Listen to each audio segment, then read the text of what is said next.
Flight മോളിൽ കൂടെ പോയപ്പോ പക്ഷിയാണെന്ന് എടുത്ത് കല്ലെറിയാൻ വന്നവനൊക്കെയാണ് എന്നെ കുറ്റം പറയുന്നത്. ആകാശത്തൂടെ പറക്കുന്ന പ്ലെയിൻ കണ്ടിട്ടുണ്ടെങ്കിൽ പക്ഷിയാണെന്ന് പറയുന്ന കുറെ എണ്ണങ്ങളാണ് ഇപ്രാവശ്യം എന്നെ ട്രോളാൻ വന്നിട്ടുള്ളത്. ആഹാ, എന്താണ് 2-3-4-5 മാസല്ലേ ആയിട്ടുള്ളൂ അങ്ങ് പൊന്തി വന്നിട്ട്, അപ്പോഴേക്ക് ഇത്ര അഹങ്കാരമായോ? ഈ അവനവനുള്ളതിൽ ഭയങ്കരണം, എൻ്റെ ഒരു ഫിലോസഫിയാണ്, അവനവനുള്ളതിൽ ഭയങ്കര ഒരു അഹങ്കാരം കാണിച്ചിട്ടുണ്ടെങ്കിൽ ആ കയറ്റത്തുനിന്ന് ഒറ്റൊരു വീഴ്ചയായിരിക്കും. ആ വീഴ്ചയിൽ നിന്ന് എടുത്തു പൊക്കുക എന്ന് പറഞ്ഞാൽ കുറച്ച് ടാസ്ക് ഉള്ളൊരു കാര്യമാണ്. അപ്പോൾ ചേച്ചി ആ അഹങ്കാരവും തലക്കനവും ഒക്കെ ഒന്ന് മാറ്റി വെക്കുക. ശരിക്കും പറഞ്ഞാൽ രേണുവിൻ്റെ ടോപ്പിക്ക് ഞാൻ ചെയ്യരുത് എന്ന് കരുതി ഞാൻ ഒഴിവാക്കിയതാണ്. കാരണം എൻ്റെ വ്യൂവേഴ്സ് കുറേ പേര് പറഞ്ഞു നിങ്ങളൊക്കെ ചെയ്യുന്നത് കൊണ്ടാണ് ഇവർക്ക് റീച്ച്, കണ്ട് മടുത്തു എന്നൊക്കെ പറഞ്ഞ കുറേ ആൾക്കാരുണ്ട്. ഈ ഒരു വീഡിയോ കണ്ടപ്പോൾ എന്താ അറിയില്ല മക്കളെ, എനിക്ക് സംസാരിക്കാണ്ട് നിൽക്കാൻ തോന്നിയില്ല. കാരണം ചേച്ചി അഹങ്കരിച്ച് അങ്ങ് അങ്ങേയറ്റം എത്തുകയാണ്. അപ്പോൾ നമുക്കും അതിൽ പിടിച്ച് അങ്ങ് അഹങ്കരിക്കാമല്ലോ എന്ന് കരുതി. സോ ഇപ്പോൾ അറിയാലോ, ബഹ്റൈനിൽ നിന്ന് ലാൻഡ് ചെയ്തിട്ടേ ഉള്ളൂ. ഫസ്റ്റ് തന്നെ ഒരു പരിപാടിക്ക് പോയപ്പോഴേക്ക് ഓൺലൈൻ മീഡിയക്കാർ ക്യാമറയുമായിട്ട് മുമ്പിൽ എത്തിയിട്ടുണ്ട്. കുറേ ചോദ്യങ്ങൾ ചോദിക്കുന്നുണ്ട്.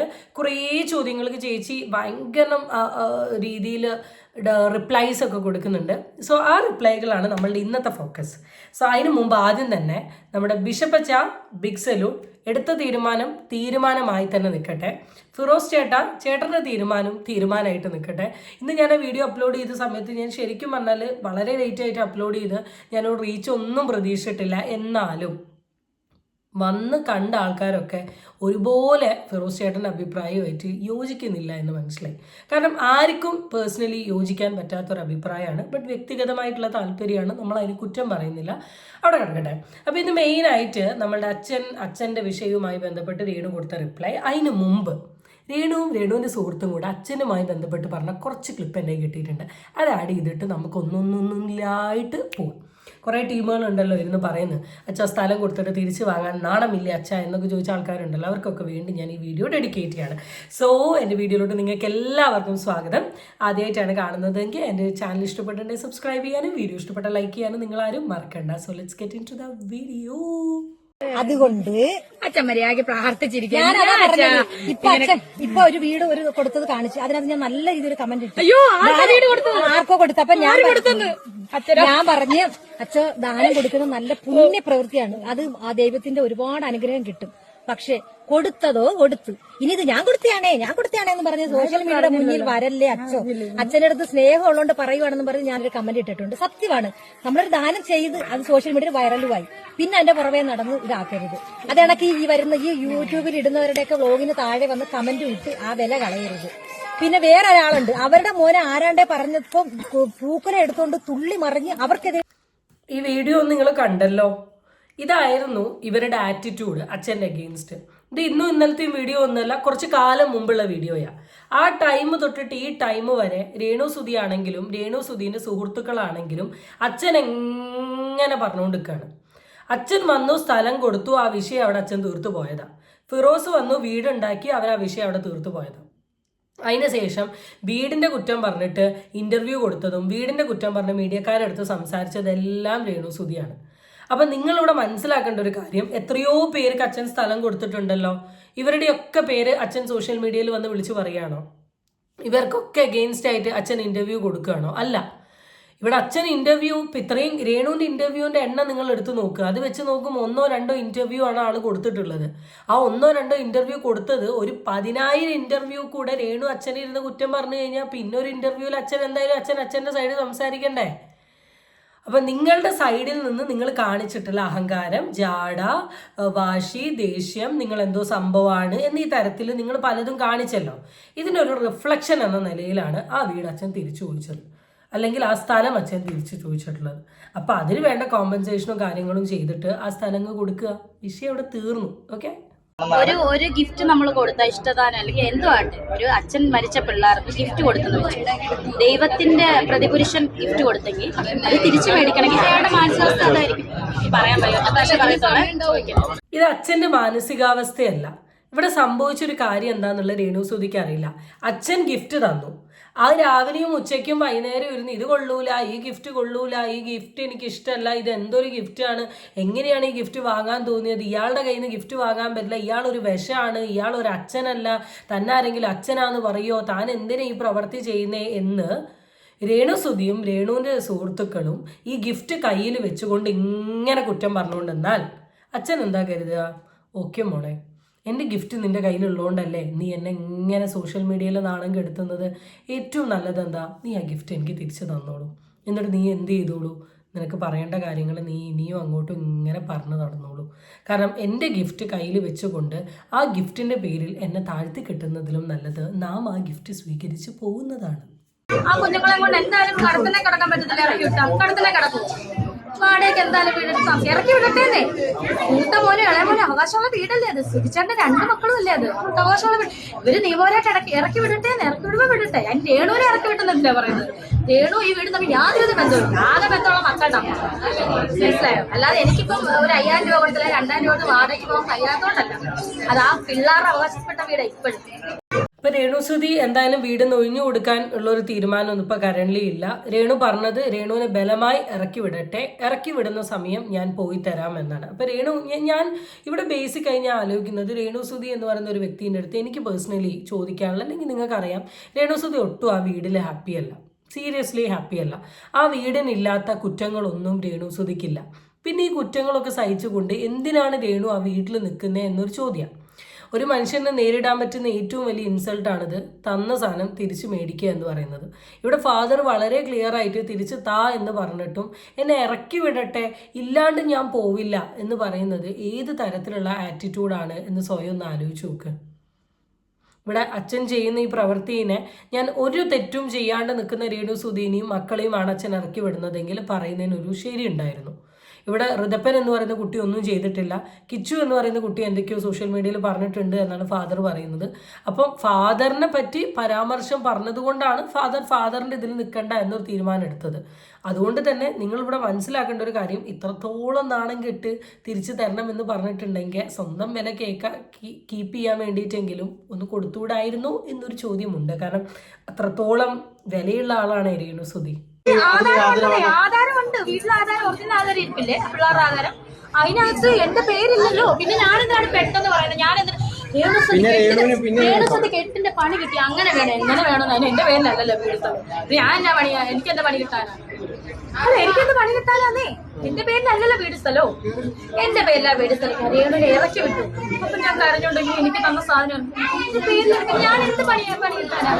ആ കുഞ്ഞുങ്ങളെ കൊടുത്ത വീട് കുഞ്ഞുങ്ങളുടെ മേടിക്കുന്നതാണ് അവര് ദൈവം അനുഗ്രഹിക്കുന്നത്. അവർക്ക് അത്ര വലിയ നല്ല കാര്യമാണ് അവർ ചെയ്തെങ്കിൽ അവര് ദൈവം അനുഗ്രഹിക്കണ്ടല്ലോ. ഇവിടെ രേണുസുതി അന്നും ഇന്നും പറഞ്ഞുകൊണ്ട് വന്നൊരു ഡയലോഗാണ്, അത് എൻ്റെ വീടല്ല, എനിക്ക് എഴുതി തന്ന വീടല്ല, എൻ്റെ മക്കളെ വീടാണ്.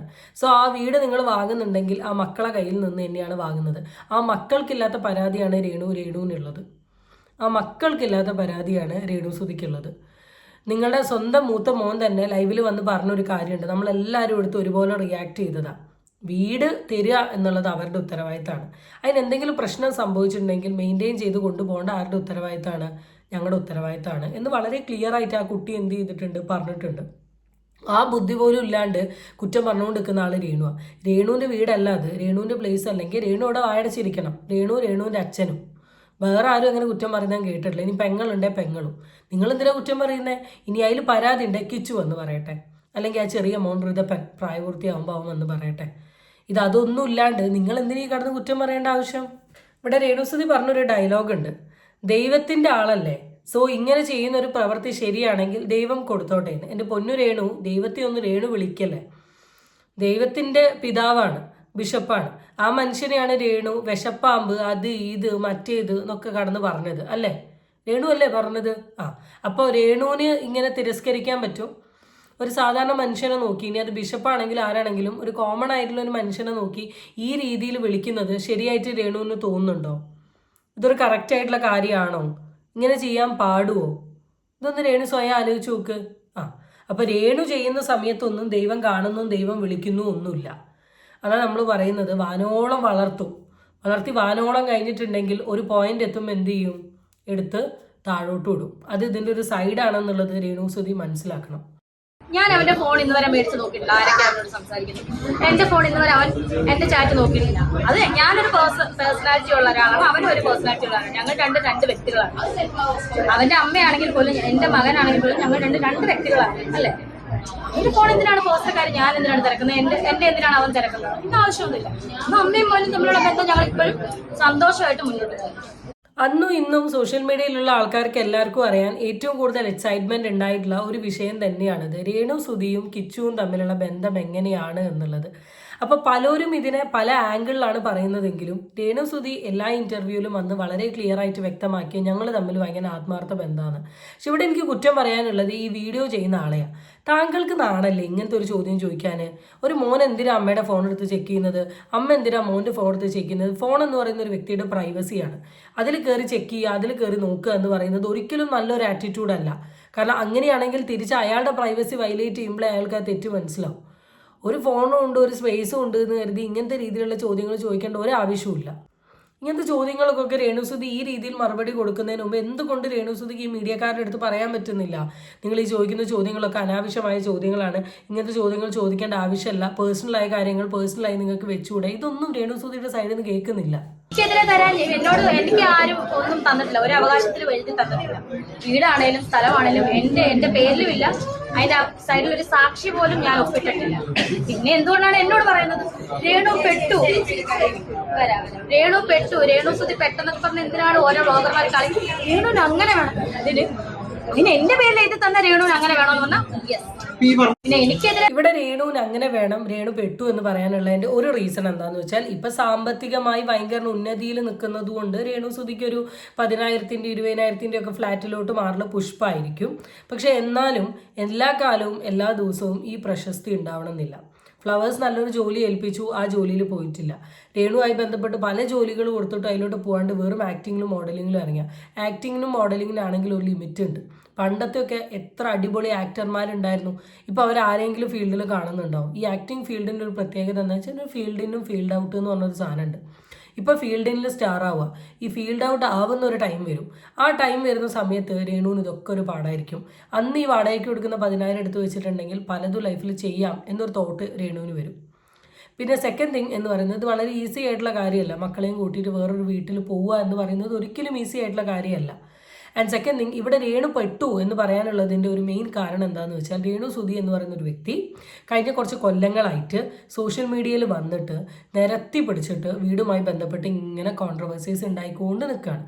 കുറ്റം പറയുന്നു, പറയാണ്ട് നിൽക്കുന്നു, ഇൻ്റർവ്യൂവിൽ പറയുന്നു, മീഡിയയിൽ പറയുന്നു, വീഡിയോ എടുക്കുന്നു, കാണിക്കുന്നു, ഇങ്ങനെ പലതും രേണു സുധി ഇങ്ങനെ നിരത്തി പിടിച്ച് ചെയ്തുകൊണ്ട് നിൽക്കുകയാണ്. അപ്പം ഇത് അങ്ങ് അവസാനിക്കണമെങ്കിൽ ആ വീടും ആ സ്ഥലവും രേണുവിൻ്റെ കയ്യിൽ നിന്ന് പോകണം. ഓട്ടോമാറ്റിക്കലി രേണു നിർത്തും. എന്തായാലും ആദ്യത്തെ ഒരു 6-7 മാസമെങ്കിലും രേണു ഇതൊക്കെ പറഞ്ഞു പോകുമായിരിക്കും. എന്നാലെങ്കിലും നിർത്തുമെന്ന് പ്രതീക്ഷിക്കുക. അല്ലെങ്കിൽ ഇനി ലൈഫ് ലോങ് ഇതൊരു കണ്ടന്റ് ആക്കി വെക്കുമോ എന്നുള്ള കാര്യവും രേണു സുധിയുടെ കേസിൽ നമുക്ക് ശരിക്കും പറഞ്ഞാൽ പറയാൻ പറ്റില്ല. എന്തായാലും ഇവിടെ ആ ഒരു പ്രതീക്ഷ എന്ന് പറയുന്ന ഒരു സാധനം എല്ലാവർക്കും ഉണ്ട്. അപ്പം അതുകൊണ്ട് തന്നെയാണ് പറഞ്ഞത് രേണു പെട്ടു എന്നുള്ളത്. അത് രേണു ആധാരത്തിൽ എൻ്റെ പേരില്ല, എൻ്റെ പേരിലുള്ള വീടല്ല എന്നൊക്കെ എന്തൊക്കെ പറഞ്ഞാലും ഇനി ആ വീട് ഫ്രണ്ടോട്ട് കൊണ്ടുപോകണമെങ്കിൽ രേണു കുറച്ച് കഷ്ടപ്പെടുക തന്നെ ചെയ്യണം. ഫ്ലൈറ്റ് മോളിൽ കൂടെ പോയപ്പോ പക്ഷിയാണെന്ന് എടുത്ത് കല്ലെറിയാൻ വന്നവനൊക്കെയാണ് എന്നെ കുറ്റം പറയുന്നത്. എയർപോർട്ടൊന്ന് വല്ലപ്പോഴും ചെന്ന് കാണുക. ഹലോ രേണുസുധി, നമ്മളാരും അത്ര വലിയ പൊട്ടന്മാരൊന്നുമല്ല, നമ്മളാരും ഫ്ലൈറ്റ് കയറാത്ത വ്യക്തികളും അല്ല. ഫ്ലൈറ്റും പക്ഷിനെയും കണ്ടാൽ മനസ്സിലാക്കാനുള്ള ബുദ്ധിയും വിവരം ഞങ്ങൾക്കുണ്ട്. ഈ മൈബോ സിനിമയിലൊരു ഡയലോഗുണ്ട്, ഡാഷും കൊണ്ട് ആറാട്ട് എന്ന് പറഞ്ഞിട്ടില്ല, ആ കളി കളിക്കല്ലേ. ഇപ്പോൾ ഒരു 3-4 ഫ്ലൈറ്റ് കയറി ഒന്ന് ബഹ്റൈനിൽ പോയതിൻ്റെ അഹങ്കാരമാണ് ഈ കാണിക്കുന്നത്. അപ്പം കുറച്ചൊന്ന് കുറയും. മുകളിൽ നിൽക്കുന്ന പല ദൈവങ്ങളും ഇതൊക്കെ ഒന്ന് കാണുന്നുണ്ട്. അതിൻ്റെ കൂടെ ഒരു റിയലൈസേഷൻ വേണം. നമുക്കുള്ള കാര്യത്തിൽ നമുക്ക് പ്രൗഡ് ഉണ്ടാവും. നമ്മളെപ്പോഴാണ് നമ്മളുടെ സ്കില്ല്, നമ്മളുടെ ടാലൻറ്റ്, നമ്മളുടെ നോളജ്, ഇതിലാണ് നമുക്ക് പ്രൗഡി വേണ്ടത്. അല്ലെങ്കിൽ നമ്മുടെ പോസിറ്റീവ് പബ്ലിസിറ്റിയിൽ. ഇപ്പോൾ ഇന്നലെ ഒരു വിവാദമായൊരു ന്യൂസ് ഉണ്ടായിരുന്നു. ആ ന്യൂസിലെ പെൺകുട്ടി ഇപ്പോൾ എവിടെ പോയി? അവൾ 2-3 ദിവസം അവൾ പബ്ലിസിറ്റിയാണ്. ഇന്ന് ഏറ്റവും കൂടുതൽ സോഷ്യൽ മീഡിയയിൽ ഡിസ്കസ് ചെയ്യുന്ന, റീൽസ് വരുന്ന, ഷോർട്സ് വരുന്ന, കണ്ടന്റ് ക്രിയേറ്റേഴ്സ് സംസാരിക്കുന്നതൊക്കെ പെൺകുട്ടീനെ കുറിച്ചാണ്, വേറെ ആരെയും കുറിച്ചാണല്ല, പെൺകുട്ടീനെ കുറിച്ചിട്ടാണ്. പക്ഷെ അവൾ ഉണ്ടാക്കിയ അവിടെ നെഗറ്റീവ് പബ്ലിസിറ്റിയാണ്, ആൾക്കാർക്ക് അറപ്പും വെറുപ്പും തോന്നുന്ന പബ്ലിസിറ്റി. സോ ഉണ്ടാക്കുമ്പോൾ നല്ല പബ്ലിസിറ്റി ഉണ്ടാക്കുക, അത് കൊള്ളാം. ഇപ്പം ഇനി ഫ്രണ്ടോട്ട് പോകുന്ന സമയത്ത് രേണുസുധിക്കും ഇങ്ങനൊരവസ്ഥ വരാണ്ട് നിൽക്കല്ലേ. ഫ്ലൈറ്റ് കാണുമ്പം ഫ്ലൈറ്റ് പോകുന്ന സമയത്ത് പക്ഷിയാണെന്ന് പറഞ്ഞ് കല്ലെറിയാത്തൊരു സാഹചര്യം ഉണ്ടാവട്ടെ. അതെടുത്ത് റിയാക്ട് ചെയ്യാത്ത ഒരു സാഹചര്യം എനിക്കും ഉണ്ടാവട്ടെ എന്ന് പറഞ്ഞുകൊണ്ട് ഞാൻ ഈ വീഡിയോ അവസാനിപ്പിക്കുകയാണ്.